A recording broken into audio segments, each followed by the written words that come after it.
الحمد للہ رب العالمین والصلاة والسلام علی سید الانبیاء والمرسلین وعلی آلہ واصحابہ اجمعین الی یوم الدین۔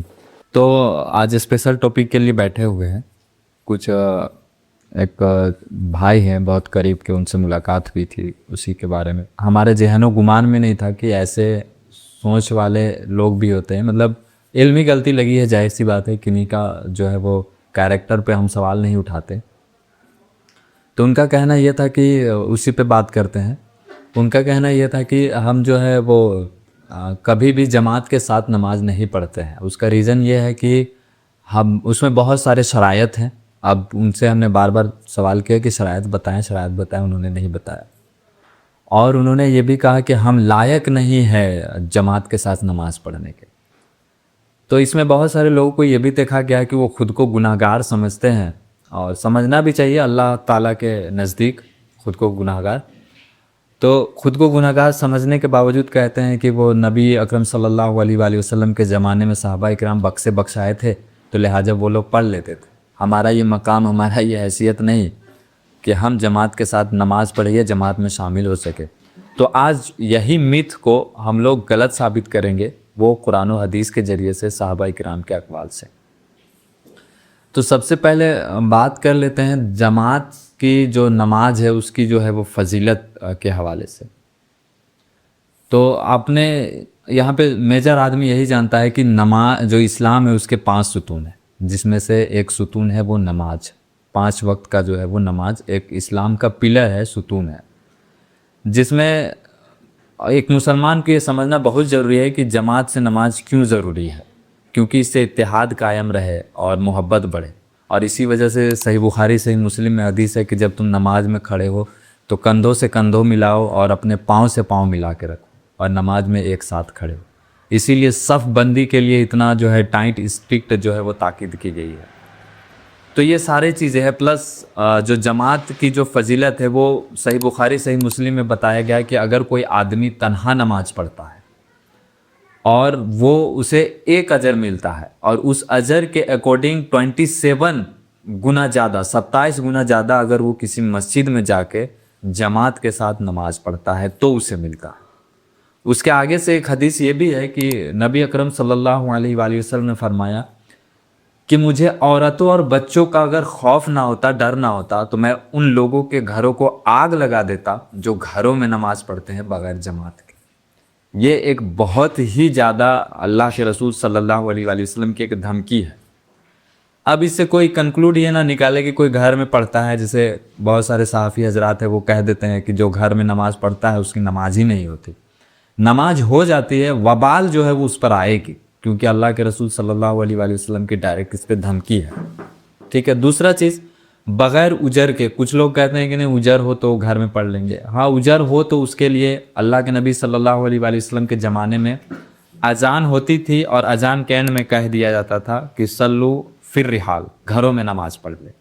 ٹھیک ہے، اس میں 2 چیزیں آپ کو ڈسکس کر دوں، 2 چیزیں بتا دوں۔ اس میں 2 ایکسٹریم ہے۔ اب نبی صلی اللہ علیہ وآلہ وسلم اپنے صحابہ کا جو کیریکٹر ہے، ان کا جو مقام ہے، ان کا جو اسٹیٹس ہے، وہ کیا کر سکتے ہیں کیا نہیں کر سکتے ہیں، وہ بھی دیکھ کے آپ صلی اللہ علیہ وآلہ وسلم ان کو حکم دیا کرتے تھے۔ آپ نے ایک حدیث سنی ہوگی، بہت مشہور حدیث ہے، ایک نابینا جو صحابی تھے، اصل میں اور بھی صحابی تھے، تو نابینا اس میں یہ مشہور اس لیے ہے کیونکہ وہ تھوڑا سا دور کے چل کے آتے تھے نماز کے لیے۔ تو آپ صلی اللہ علیہ وآلہ وسلم سے سوال کیا کہ اللہ کے نبی رات ہو جاتی ہے، دور بھی ہوتا ہے، اور میں بارش کی وجہ سے آ بھی نہیں پاتا ہوں۔ یعنی وہ نابینا ہونے کی وجہ سے، اندھے ہونے کی وجہ سے وہ سارا ایکسکیوز اللہ کے نبی کو دیتے ہیں کہ میں یہ نہیں کر پاتا، وہ نہیں کر پاتا ہوں۔ تو شروع میں اللہ کے نبی کہہ دیتے ہیں کہ ٹھیک ہے تم گھر میں ہی نماز پڑھ لو، تمہاری نماز ہو جائے گی۔ یہ کہہ کے وہ جانے لگتے ہیں تو اللہ کے نبی ان کو پھر سے بلاتے ہیں اور کہتے ہیں تمہارے کانوں تک آواز پہنچتی ہے؟ تو وہ صحابی کہتے ہیں کہ جی یا رسول اللہ پہنچتی ہے۔ تو پھر اللہ کے نبی کہتے ہیں کہ تم پھر اس اذان کا جواب دو، یعنی مسجد میں تم آ کے ہی پڑھو۔ حالانکہ وہ صحابی کہتے ہیں کہ میں دیکھ نہیں سکتا ہوں، میرے لیے کوئی سہارا نہیں ہے کہ میں مسجد آؤں کیسے، کسی کے سہارے سے آ سکتا ہوں لیکن کوئی ہے نہیں تو میں آؤں گا کیسے۔ لیکن اس پر بھی اللہ کے نبی نے کہا صلی اللہ علیہ وآلہ وسلم کہ تمہیں مسجد میں ہی آ کے جماعت کے ساتھ نماز پڑھنی ہے۔ اب یہ ایک جو ہے نا یہ سوچنے والی بات ہے کہ جماعت جو ہے وہ کتنا امپورٹنٹ رکھتا ہے. یہ بہت زیادہ امپورٹنٹ رکھتا ہے. اس وجہ سے اس نابینا صحابی کو حکم دیا گیا کہ آپ کو مسجد میں ہی آ کے نماز پڑھنی ہے. اور اس طریقہ سے اگر اپنے سے انالوجی بنانے لگے تو پھر تو مسجد بنانے کا کوئی حق ہی نہیں ہے پھر کسی کو. مسجد کا مطلب ہی یہ ہے کہ سارے مسلمان مرد حضرات جو ہے وہ اس پر فرض ہے نماز جو ہے وہ جماعت کے ساتھ پڑھنا.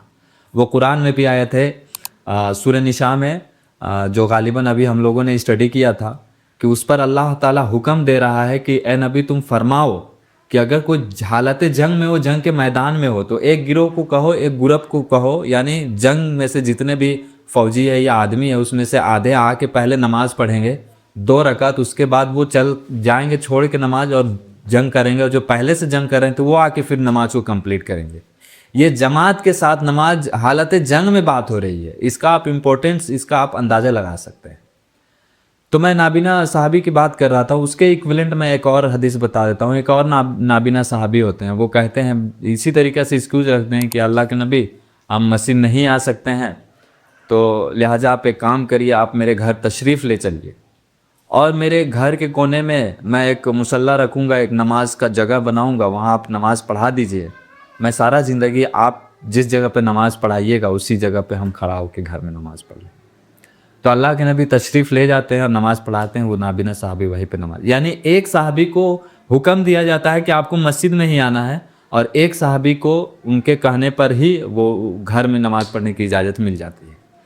تو اس سے آپ یہ کہہ سکتے ہیں کہ اللہ کے نبی نے اس صحابی کا جو اسٹیٹس ہے، کیریکٹر ہے، وہ کیا کر سکتے ہیں کیا نہیں کر سکتے اس کے اکارڈنگ وہ کہا. باقی اس میں اور بھی ملتا ہے صحیح بخاری صحیح مسلم میں کہ اگر تیز بارش ہوتی تھی، تیز ٹھنڈی پڑتی تھی، سردی کا موسم تھا، تو اس پر اللہ کے نبی نے رخصت دے دیے تھے کہ آپ لوگ گھر میں ہی نماز پڑھ لیں. وہ مسجد میں یا اذان کے بعد وہ اناؤنس کر دیا جاتا تھا اس وقت بھی. تو یہ دیکھیے اب اس میں جو ہے نا یہ ایک پوائنٹ یہ ہے کہ اب کوئی آدمی جو ہے وہ گھر میں نماز پڑھ سکتا ہے یا نہیں پڑھ سکتا ہے.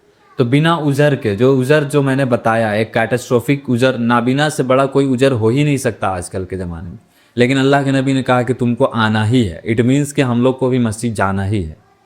اب اگر اس میں کوئی کہے کہ میں گناہ گار ہوں، میں نہیں جاتا ہوں، تو مسجد بنے ہی اس لیے ہے کیونکہ جو ہے وہ ہم گناہ گار ہیں، جائیں گے مسجد میں جماعت کے ساتھ نماز پڑھیں گے اور ہماری جو ہے وہ توبہ قبول ہوگی اور ہم پاک صاف جو ہے وہ نیکوکار بنیں گے. ٹھیک ہے، نیکوکار کے لیے بھی مسجدیں ہیں، لیکن مسجدیں جا کے نماز پڑھ کے جماعت کے ساتھ جو ہے وہ دعا کر کے ہی ہمارا استغفار ہو سکتا ہے. ٹھیک ہے، مسجد بنے ہی اس لیے، ہاسپٹل مریض کے لیے ہی بنا ہوتا ہے، تندرست آدمی کے لیے نہیں بنا ہوتا ہے.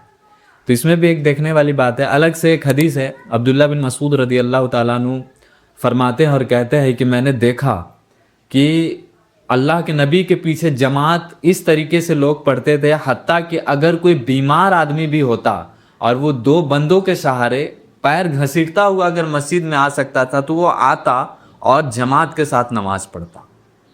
صرف 2 لوگ پیچھے رہ جاتے، ان میں سے پہلا شخص وہ ہوتا تو زیادہ بیمار ہوتا تھا، اور دوسرا شخص وہ ہوتا تھا جو منافق ہوتا تھا. یہ آپ اپنا الزام خود پر لگا لیں جو لوگ مسجد نہیں جا کے نماز پڑھنا چاہتے. اب منافق کا درجہ قرآن میں سورۃ البقرہ میں 3 درجے آئے ہیں، 3 کیٹیگری آئی ہے ایک آدمی کا، جس میں ایک تو مسلمان ہو سکتا ہے، اور ایک کافر ہو سکتا ہے، اور ایک منافق ہو سکتا ہے. ایک انسان کا جو سینیریو ہے اس میں اللہ تعالیٰ نے 3 ہی کیٹیگری بتائی ہے، مسلمان، کافر اور منافق. اور اس میں حیران رہ جائیے گا آپ پڑھ کے کہ مسلمان کا جو بھی فضائل ہے اللہ تعالیٰ نے بیان کر دیا ہے، کافر کا جو بھی نیٹوریس چیز ہے اللہ تعالیٰ نے بیان کر دیا ہے، لیکن منافق کا چیزیں بیان کر کے اللہ تعالیٰ نے اس پر عذاب بھی بیان کیا ہے. اس سے آپ اندازہ لگا سکتے ہیں کہ منافق کا جو مقام ہے وہ کافروں سے بھی بھاری ہے. یہ پوائنٹ ہے.